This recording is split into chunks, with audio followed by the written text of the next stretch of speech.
The Law of Self-Defense content you are about to enjoy is presented for general educational purposes only. It does not constitute legal advice.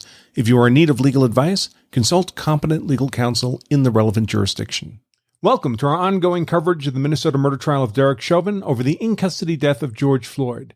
I'm attorney Andrew Branca for Law of Self-Defense. Today's content is sponsored by CCW Safe, a provider of legal service memberships, what many people mistakenly call self-defense insurance.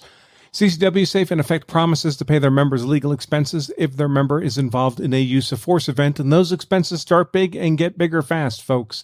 A typical aggravated assault charge, which can happen if you simply point your gun at another person in self-defense, don't fire a shot, don't hurt anybody, can risk a 10 or 20-year felony sentence and cost as much as $30,000 to $50,000 in legal fees to defend, and that's just for the pre-trial expense. If you don't have that kind of money stuffed in a mattress, just in case you're compelled to defend yourself or your family, it can be useful to have a financial partner standing behind you to make sure you have the legal resources you need to fight the legal battle the way you'd want it fought.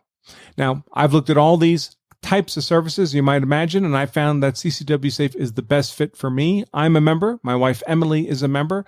Whether they're the best fit for you is something only you can decide, but I do encourage you to take a look at what they have to offer by pointing your browser to lawofselfdefense.com/CCWSafe. And if you do decide to become a member of CCW Safe, you can save 10% off your membership at that URL, lawofselfdefense.com/CCWSafe, using the discount code LOSD10. That's LOSD for Law of Self-Defense and the number 10. Today was mercifully brief in duration, but packed full of action, at least for certain lawyer values of action. So let's dive right in. Two notable events I've already discussed in a breaking news post earlier today was the decision of the defense to call no further witnesses. That was a surprise. This included waiving the prospect of having Chauvin appear as a witness to testify on his own behalf. Chauvin elected to assert his Fifth Amendment right to not testify, and when offered to have the jury instructed that guilt could not be inferred from his not testifying, he affirmed that he wanted that instruction given to the jury. You can see my previous write-up of those events. I'll link to that earlier breaking blog post from this morning in the text version of today's content.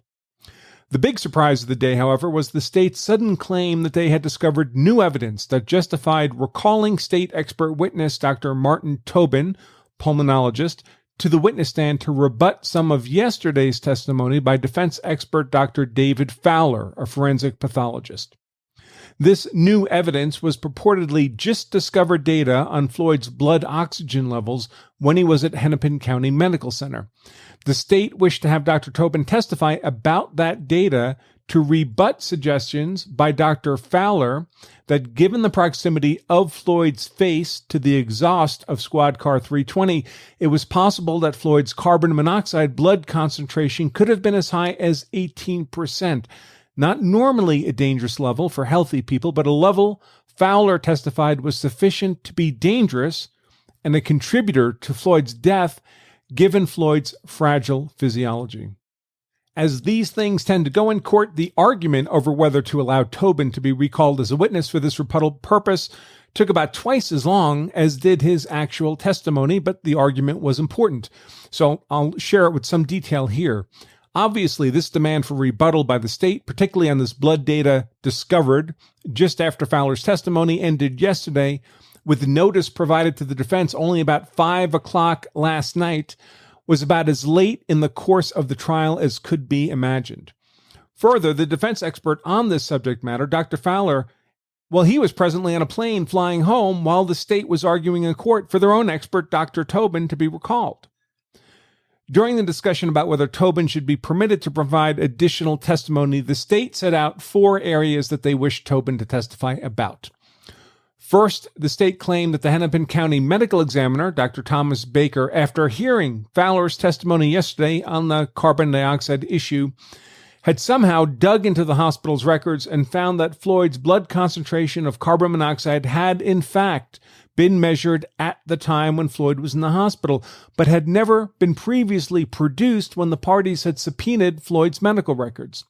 The state now wanted that data to be shared with the jury and explained by Dr. Tobin to rebut Fowler's claim that Floyd's carbon monoxide concentration could have been as high as 18%. Now, normally, of course, the state would have been expected to make such arguments in Dr. Tobin's original testimony, and their failure to do so would not be a good reason to suddenly allow Tobin to retestify now. But an exception to that normal prohibition on retestimony can be made if the defense itself had ambushed the prosecution with scientific arguments for which they had not provided the state with notice.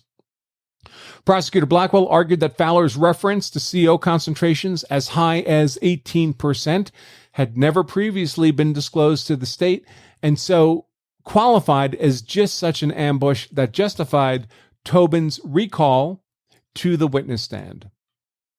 The defense countered that Fowler had explicitly referenced carbon monoxide as a possible contributor to Floyd's death in his expert report shared with the state weeks before the trial began, and had even recommended that the state test the blood for carbon monoxide concentration.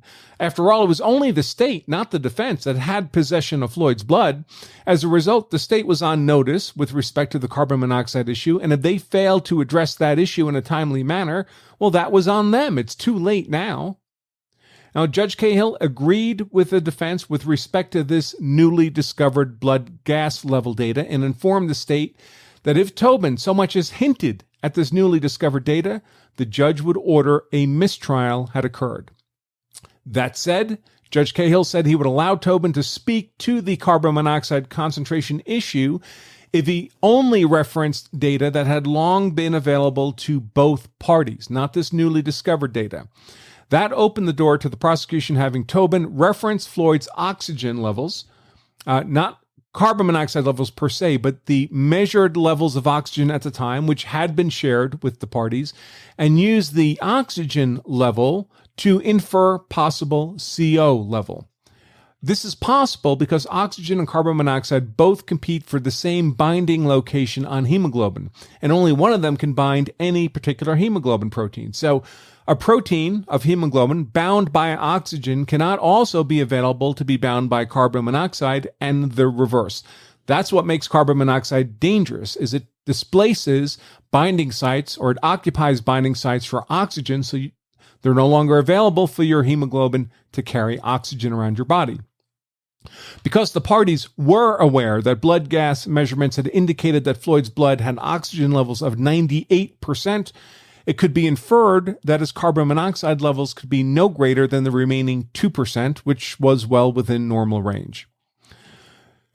There was also an entirely separate issue, a second issue that the state also wanted Tobin to provide rebuttal testimony on, and this involved Fowler's claim yesterday that he had been unable to find any scientific study supporting Tobin's earlier claim that the hypopharynx could be narrowed by pressure placed on a person's back. Fowler said he'd searched the major scientific publication database, which is known as PubMed, and he'd come up with no results.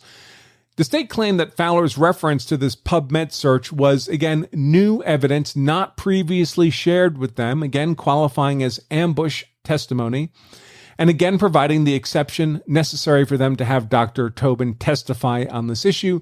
The state indicated that Tobin would testify that there were, in fact, a number of scientific papers and studies that supported his claim about the hypopharynx narrowing under when the chest is placed under pressure.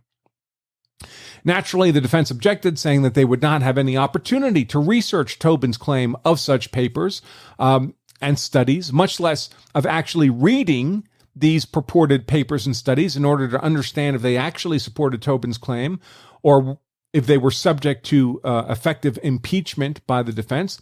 Further, again, the defense expert witness Fowler was on a plane and not available to the court, much less the defense. Judge Cahill, however, ruled that Tobin would be permitted to testify as to the existence of such papers in rebuttal testimony in a summary fashion.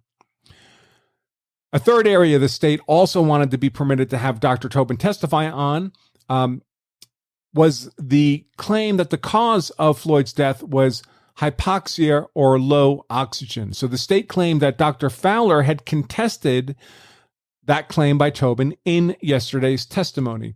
Now, to be clear, Fowler had claimed that it wasn't low oxygen induced by positional asphyxia that caused Floyd's heart to fail, as Tobin had argued in his own testimony, but rather that it was Floyd's heart that failed that had resulted in a low oxygen state. Now, this was the weakest argument for rebuttal testimony offered by the state. Really, both Tobin and Fowler agreed that Floyd had evidenced a low oxygen state by various symptoms, such as a particular convulsive leg kick that he'd made. Their only disagreement between Tobin and Fowler was the precise mechanism that had led to that low oxygen state. Tobin claimed positional asphyxia was the cause, and Fowler claimed cardiac arrest as the cause. So Cahill ruled that Tobin would not be permitted to testify as to that issue on rebuttal. So in the end, Tobin was permitted to speak to the issue of inferring a maximum carbon monoxide concentration in Floyd's blood of no more than 2% based on the measured oxygen saturation level of 98%, and to inform the jury that he was aware of some 12 to 20 scientific papers that supported the notion that smaller lung volume resulted in a narrowing of the hypopharynx. So that discussion about whether or not Tobin should be allowed to provide rebuttal testimony, everything I've just described to you in some detail, the video of the entirety of that discussion, it's about half an hour long, is embedded in the text version of today's content. So that led to the direct questioning on rebuttal of Tobin. It was conducted by Prosecutor Blackwell. It took only about 8 minutes. Excitement of the legal type occurred about halfway through, about 4 minutes into this direct, when Tobin appeared to reference in his testimony the blood gas data that Cahill had cautioned would result in a mistrial, this newly discovered blood gas data. Nelson immediately objected, and the court went into a couple of minutes of sidebar, during which I'm sure the defense was arguing for a mistrial. And frankly, in my professional opinion, a mistrial in this case would be entirely warranted, if not only from this particular incident in isolation, then from the accumulated harms done to the defense by the state's untimely dropping of thousands of exhibits on the defense, even as the trial proper was taking place, averaging nearly 500 new exhibits each day of the trial. At the end of that couple minutes of sidebar, however, Blackwell returned to continue his direct of Tobin, so no mistrial. Presumably, he'd been cautioned to avoid mention of the prohibited blood gas data. So the direct examination, the video of the direct examination on rebuttal by Blackwell of Tobin is embedded in the text version of today's content. Now, after Tobin's rebuttal testimony on direct, there was another lengthy pause, some 20-25 minutes, conducted off microphone, perhaps even, I believe, in the judge's chambers rather than in the courtroom, during which I'm confident that Nelson was once again arguing for a mistrial. But apparently that argument was to no avail, again, because Nelson did return and conduct cross-examination of Tobin. But without any real way to prepare for this unexpected testimony, there really wasn't much Nelson could accomplish. As a natural consequence of this constraint, his cross took only about 2 minutes, and that 2 minutes of video is embedded again in the text version of today's content, and that wrapped up Tobin's rebuttal testimony. So about 10 minutes in all. Now, at this point, both the state and the defense made the final announcement that they were resting their case in chief, and Judge Cahill turned his attention to the jury. The jury would be dismissed for the day, he told them. They don't have to return until Monday at 9 a.m. That's Central Time, at which time they would return to court to hear the closing arguments of the state and the defense, receive their jury instructions, and begin their deliberations. They were reminded they would be sequestered during deliberations, and so they were cautioned to pack a bag. On the topic of how much to pack, Cahill suggested, well, that you plan for a long sequestration and hope it turns out to be a short one, but that ultimately only the jury could decide how long deliberations would take. And with that, the jury was dismissed from the courtroom for the day until Monday morning. After the jury had left, there was another brief discussion about the charge conference for this trial. Now, the charge conference is where the parties meet with the judge to iron out the precise jury instructions to be given to the jury to guide them in their deliberations. Obviously, these instructions guide the jury to either a guilty or not guilty verdict. So Each party has an interest in trying to bias those instructions in their own favor, both by ensuring that particular desirable instructions are included among those given to the jury, as well as that any customization of the instructions be favorable to their own interest. Minnesota, like most states, has standardized jury instructions for criminal trials. But standardized instructions are always subject to some customization by a trial judge to best fit the particular facts and legal arguments in a given trial. The selection of the specific instructions to be given to the jury and discussion of any possible customization of those instructions are what is hashed out during this charge conference, a meeting between the parties and the judge. Unfortunately for us, Cahill announced that the charge conference in this case will take place in chambers, so will not be subject to our observation. I do expect we will be able to observe the actual reading of the instructions to the jury in court on Monday. However, and if I obtain physical copies of those final instructions, I'll share them with everybody as well, of course. And that wraps up our coverage of the Chauvin trial for today, folks. Expect to see us back with live coverage of the court's proceedings on Monday morning, 9 a.m. Central Time, if not a little earlier, and perhaps a post to carry us over the weekend if some interesting topic strikes my fancy while we're waiting for Monday morning.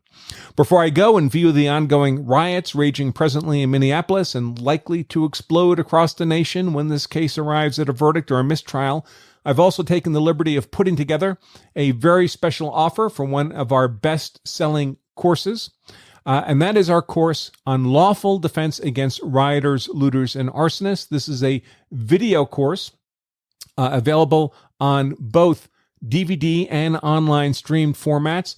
So we have a very special offer for all of you who might be interested in knowing how to lawfully defend yourself against rioters, looters, and arsonists.